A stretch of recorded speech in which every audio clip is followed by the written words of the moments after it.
जय श्री कृष्ण दोस्तों। हरतालिका तीज व्रत आने वाली है। आज की वीडियो में हम लोग सुनेंगे हरतालिका तीज व्रत की कथा। कथा का श्रवण करने से पहले हमें एक कलश में जल ले लेना है और कथा कभी खाली हाथ नहीं सुनी जाती, तो हाथ में थोड़े से पुष्प और अक्षत लेकर के हम कथा का श्रवण करेंगे। कथा इस प्रकार से है। पुराणों में हरतालिका तीज व्रत को बहुत ही बड़ा और कठिन और तुरंत ही फलदायी व्रत के रूप में माना जाता है। भविष्य पुराण में नारद जी कहते हैं, जो स्त्री इस दिन उपवास करके रात्रि जागरण करती है उसे माँ गौरा के समान ही अचल सुहाग की प्राप्ति होती है। अंत में वो माता पार्वती की सहचरी यानी कि सहेली बनकर रहती है। वही कुंवारी कन्याओं को उत्तम घर वरवर मिलता है। तृतीया तिथि को ही माता गौरा का जन्म, विवाह आदि कार्य संपन्न हुए थे। इसी दिन माता पार्वती जी की सखी ने उनका हरण किया था, इसलिए इस व्रत को हरतालिका तीज के नाम से भी जाना जाता है। इस विषय में शिव जी माँ गौरा से कहते हैं कि जो दुर्भाग्यग्रस्त दुखी नर और नारी तीर्थ अर्थात तृतीया को नमक का परित्याग करके इस हरतालिका तीज के गुप्त तथा प्रकट्य दोनों कथाओं को पूरा श्रवण करते हैं, उनको सौभाग्य, धन, समृद्धि, मनवांछित फलों की प्राप्ति होती है। उन्हें जगत में उत्तम स्वास्थ्य, कांति, पुष्टि का लाभ होता है। सभी पाप दूर हो जाते हैं, कट जाते हैं। इस दिन नमक का सेवन सर्वथा निषेध है। तो आप सभी माताएं, बहनें, बंधुगण हाथ में अक्षत पुष्प लेकर कथा को बहुत ही श्रद्धा तथा प्रसन्न चित्त होकर के पूरा मन से सुने। कथा इस प्रकार से है। एक समय श्री पावन परम भूमि कैलाश पर्वत पर भगवान शिव जी माता पार्वती जी के साथ विराजमान थे। उसी सु अवसर पर माता पार्वती जी ने भगवान जी से दोनों हाथों को जोड़कर प्रश्न पूछा, महेश्वर, मेरे बड़े सौभाग्य हैं जो मैंने आपको पति के रूप में वरण किया।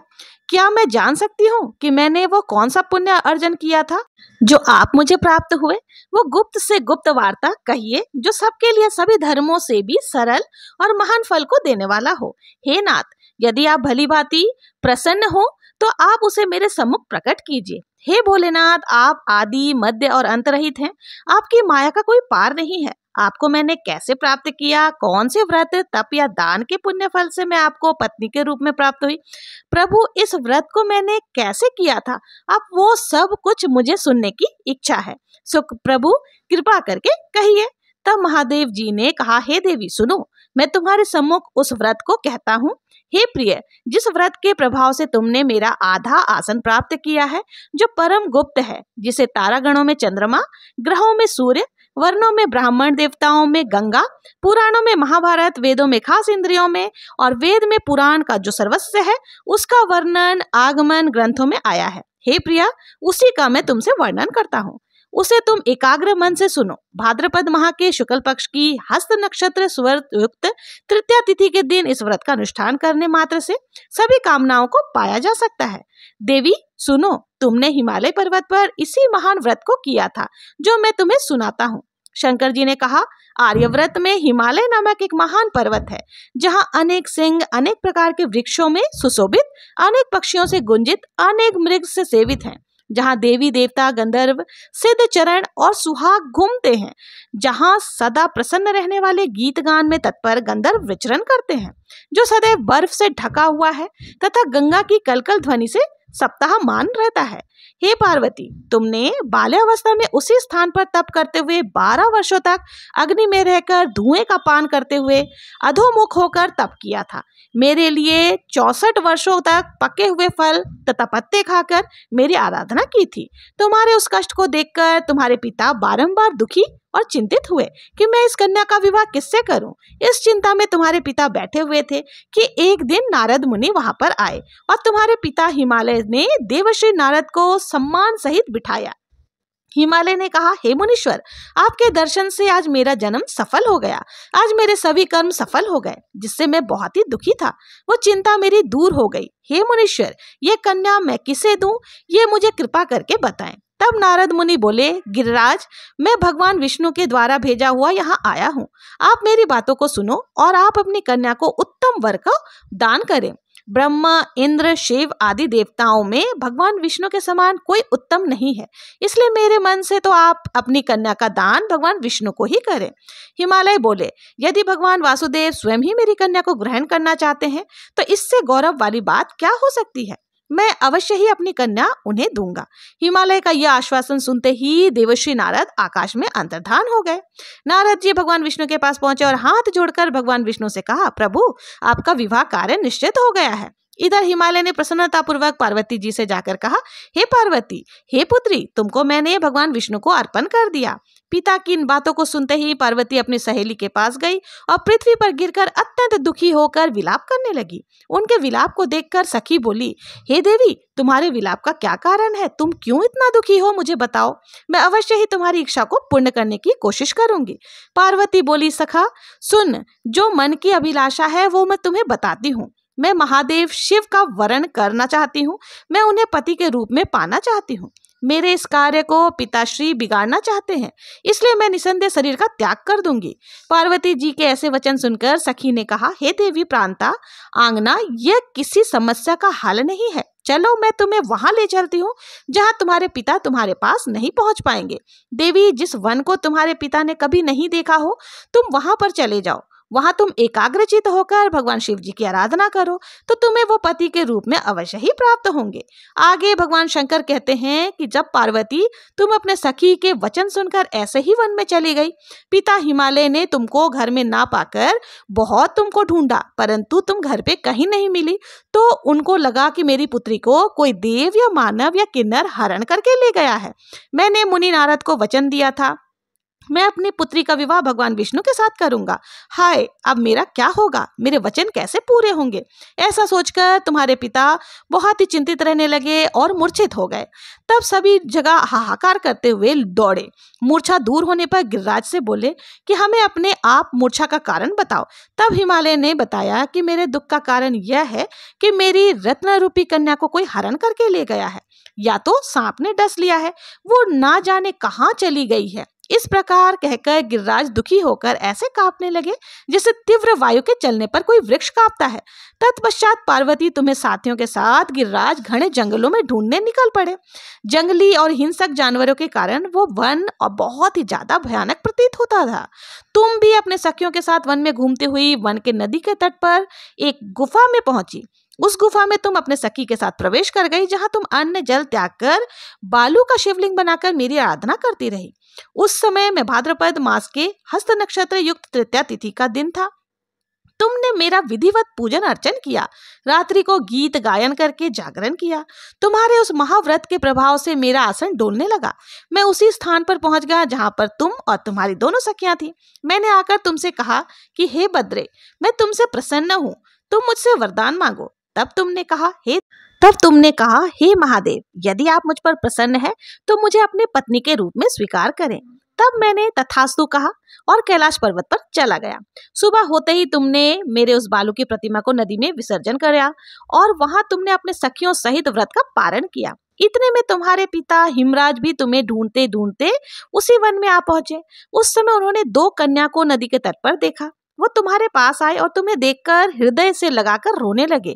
कहा, मेरी बेटी, तुम कहाँ चली गई थी और इस सिंह बाघ से युक्त घने जंगल में क्यों चली आई? तब तुमने कहा, हे पिताजी, मैंने पहले ही अपना तन मन सभी कुछ भगवान शिव शंकर को समर्पित कर दिया है, किंतु आपने इसके विपरीत कार्य किया, इसलिए मैं इस वर्ण में चली आई थी। ऐसा सुनकर हिमराज ने कहा, हे पुत्री, मैं तुम्हारी इच्छा के विरुद्ध कोई कार्य नहीं करूंगा।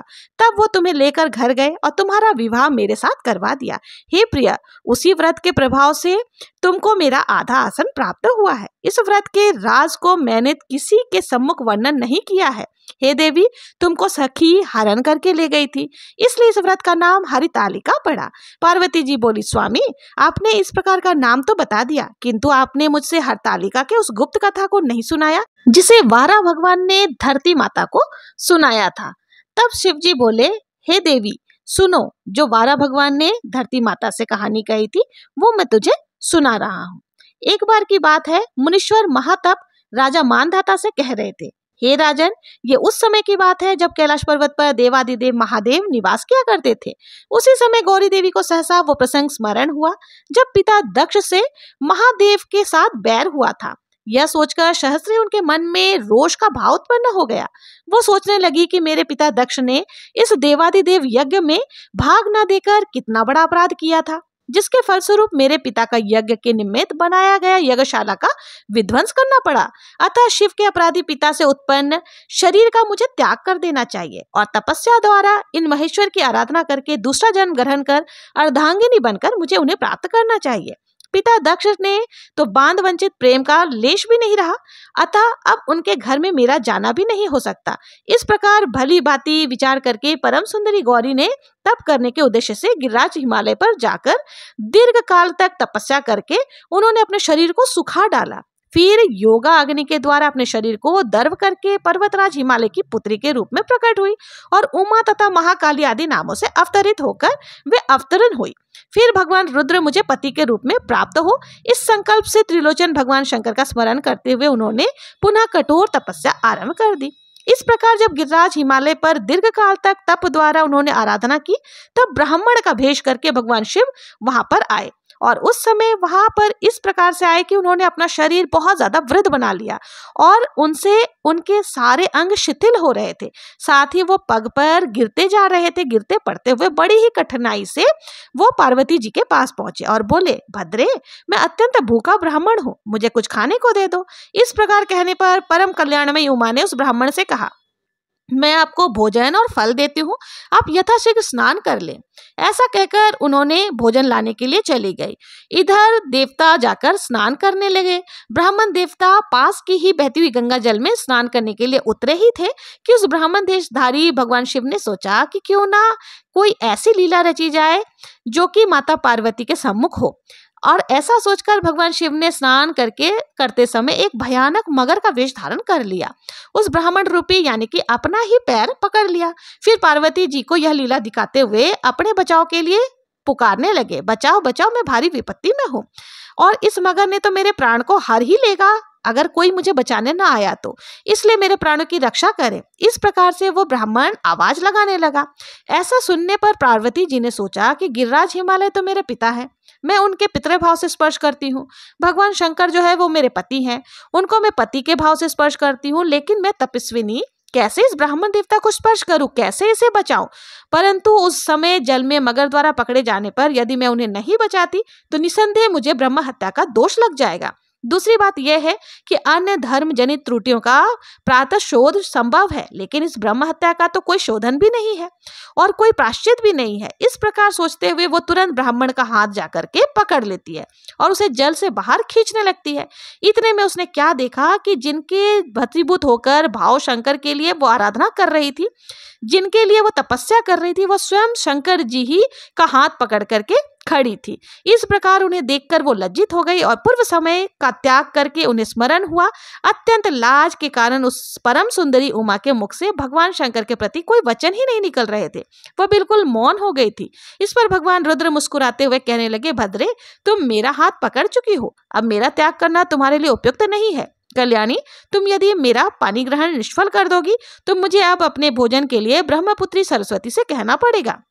यह उपहास की परंपरा आगे ना बढ़े, ऐसा सोचकर वो लज्जित हो गई। पार्वती जी कहने लगी, हे देवाधिदेव महेश्वर, आप तीनों लोगों के स्वामी, आपको पाने के लिए मेरा यह प्रयत्न पूर्व जन्म से ही आप मेरे स्वामी थे और पतिदेव थे। इस जन्म में भी आप ही मेरे पतिदेव होंगे, कोई दूसरा नहीं। किंतु अभी मेरे संरक्षक मेरे पिता पर्वतराज हिमालय है। अब मैं उनके पास जाती हूँ और उन्हें मनाकर और विधि पूर्वक मेरा पानी ग्रहण करें। इस प्रकार कहकर परम सुंदरी उमा अपने पिता हिमालय के पास चली जाती है और हाथ जोड़कर अपने पिताश्री से कहती है कि मुझे अनेक लक्षणों से प्रतीत होता है, ज्ञात होता है कि पूर्व जन्म में भगवान रुद्र ही मेरे पति रहे हैं। उन्होंने ही दक्ष के यज्ञ का विध्वंस किया था। इस संसार के संरक्षण रुद्र ब्राह्मण का वेश धारण करके तपोवन में मेरे पास आए हैं और मुझसे भोजन की याचना की। मैंने उन्हें कहा, स्नान करके आइए। गंगा में स्नान करने गए तो उन्हें मगर ने पकड़ लिया और सारा वृतांत अपने पिताश्री को सुना दिया। जब कैसे स्नान करते समय मगर ने उन्हें पकड़ लिया था और उनका बचाव करने के लिए, ब्रह्म हत्या के पाप से बचने के लिए मैंने उनका हाथ पकड़ लिया और जब मैंने उनका हाथ पकड़ा तो वो अपने वास्तविक रूप में आ गए और कहने लगे, यदि यानी कि आप मुझे ग्रहण करें, इसमें अन्यथा विचार नहीं करना चाहिए। उनके ऐसा कहने पर उनसे स्वीकृति लेकर मैं आपके पास आई हूँ। आप इस अवसर पर मेरा जो कर्तव्य है उसे आप शीघ्र बताने की कृपा करें। पार्वती जी की बात सुनकर हिमालय राज बहुत ही प्रसन्न हुए और अपनी पुत्री से कहने लगे कि हे सुमुखी, मैं आज संसार में अत्यंत धनवान बन गया हूँ, जो स्वयं भगवान शंकर जमाता होने वाले हैं। तुम्हारे द्वारा यह सचमुच संततिवान बन गया हूँ। पुत्री, तुमने मुझे देवताओं का सिरमौर बना दिया है, पर क्षण भर में रुकना, मेरे लिए लौटने की प्रतीक्षा करना। इस प्रकार कहकर पर्वतराज हिमालय संपूर्ण देवताओं के पिता ब्रह्मा जी के पास चले गए और उनका दर्शन करके गिरिराज जी नम्रता पूर्वक कहने लगे, भगवान, उमा मेरी पुत्री है, आज मैं उसे भगवान रुद्र को देना चाहता हूँ। इस पर ब्रह्मा जी ने उनकी बात को स्वीकार कर लिया। ब्रह्मा जी के ऐसा कहने पर पर्वतराज हिमालय अपने घर वापस हो गए और तुरंत ही तूमर, नारद, किन्नरों को बुलाया, राक्षसों को भी सूचना दी। सभी भगवान शंकर के विवाह को देखने के लिए उपस्थित हो गए। उनके विवाह में पृथ्वी वेदी बनी। सातों समुद्र, सूर्य, चंद्रमा सभी शुभ अवसर पर दीपक यानी प्रकाश का कार्य कर रहे थे और नदियां प्रसन्न का काम कर रही थी।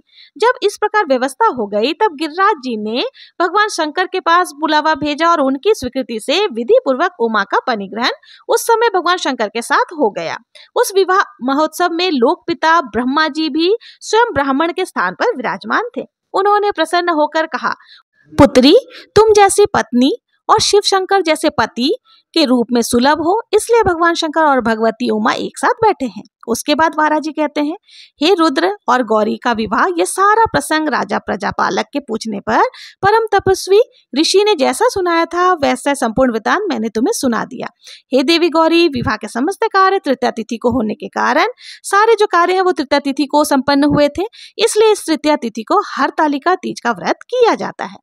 उस तिथि को नमक खाना वर्जित माना गया है और निर्जला व्रत रखा जाता है। जो स्त्री इस दिन उपवास करती है उसे अचल सौभाग्य की प्राप्ति होती है। माता पार्वती कहती है, हे स्वामी, आपने मुझे हरतालिका तीज व्रत के गुप्त और प्रगट्य दोनों ही कथा सुनाया है, इसलिए हरतालिका तीज की जो भी व्रत करते हैं और जो भी कथा सुनता है उनके समस्त मनोकामनाएं पूर्ण होती है।